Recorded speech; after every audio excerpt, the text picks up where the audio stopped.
Ο Art ένωσε ξανά το θρυλικό καλλιτεχνικό δίδυμο Σπύρος Σπυράκος και Γιώργος Δασκουλίδης. Τι είπαν? Πολλά.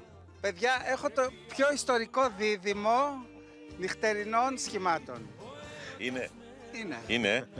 Είναι, μάλλον είναι. Πόσα χρόνια έχετε να δουλέψετε μαζί? Έχουμε 10 χρόνια περίπου. Όταν είδατε τα πρώτα άσπρα μαλλιά, πώς νιώσατε? Εγώ τα είδα από πάρα πολύ μικρός.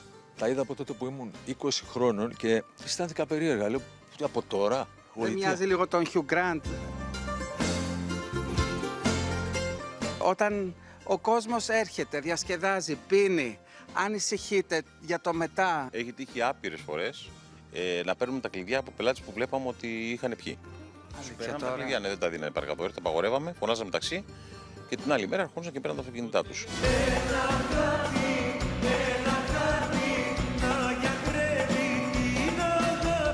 Μεταξύ σας υπήρχε κάποια στιγμή ανταγωνισμός? Υπήρξε, έχουμε τσακωθεί άπειρες φορές. Ο λόγος ποιος ήτανε? Είναι ποιος είναι πρώτο όνομα, ποιος είναι δεύτερο όνομα. Αλήθεια λέει. Ναι, τι, άμα δεν γίνονται και αυτά, τι θα γίνει? Ο έρωτας με έρωτα περνάει, για να ξεχάσει μια καρδιά, να μην πονάει άλλο πια, πρέπει αλλού να πάει. Και εγώ θα πω ένα χάπι, να γιατρεύει. Την αγάπη. Γεια σου ρε Art με τα ωραία σου.